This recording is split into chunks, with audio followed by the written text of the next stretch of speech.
Paragraph 5. Jules Verne wrote about travel to the moon more than 100 years ago, but he was not the first writer to do so. T. Perhaps credit for the first spaceflight description, however, should go to, well, however is again a contrasting transition. So that really isn't contrasting the first sentence because we haven't told of who else wrote about travel to the moon, which is what that suggests. He was not the first to do so in the main topic sentence. So I'll eliminate T as the first follow-on. How about Q? 300 years before Verne, Johannes Kepler, probably the first scientist to recognize the atmosphere the Earth gave out before reaching the moon, wrote about an imaginary trip there. That's possible. That's possible. It is certainly an example of someone who wrote about a trip to the moon before Jules Verne. Let's keep going and check U, R, and S. A contemporary of Kepler's, Francis Godwin, wrote of men carried to the moon by geese.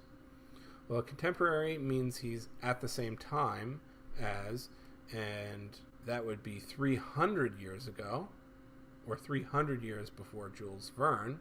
So that would be right there probably in with Q. Probably wouldn't come before Q because we don't learn or we aren't introduced to Kepler until Q.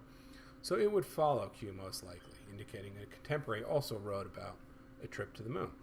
How about R and S? Thus, while Jules Verne is credited with writing the first realistic science fiction, it's clear that space travel has haunted people's imaginations for a century. That sure sounds like a concluding sentence. Thus, usually you conclude after saying thus. But let's check S and see if there's another option.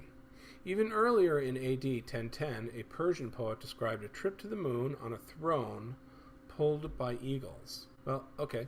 First, it should be noting that that does not look like a follow-on for the first sentence. So I do like Q as our first follow-on, and it looks to me, given the chronology of events here, we're probably working backward in the framework of timelines. So we're starting with Jules Verne 100 years ago, and he was not the first writer to talk about the moon. 300 years before him was Kepler, and a contemporary of Kepler's Godwin, which is Q and U.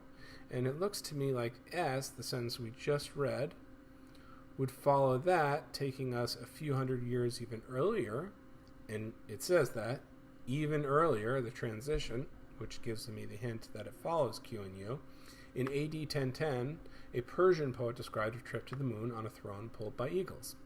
So that just leaves T and R. We're down to, once again, as we often are, a 50-50 choice for the last two sentences on the scrambled paragraph. T, perhaps credit for the first spaceflight description, however, should go to a 2nd century Greek. Well, that certainly is moving, again, even further back in time, so that fits our chronology here. Let's check R, though. Thus, while Jules Verne is credited with... Okay, thus, again, that was our concluding sentence, or what sounded like a concluding sentence.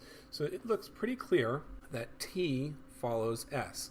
It is another example in the backward-looking sequence of timeline, taking us to 2nd century Greece. Perhaps credit for the first spaceflight description, however, should go to a 2nd century Greek whose fictional sailing ship was caught up in a whirlwind that blew it to the moon. And then finally, R will conclude with, thus, while Jules Verne is credited with writing the first realistic science fiction, it is clear that space travel has haunted people's imaginations for centuries. I like that grouping.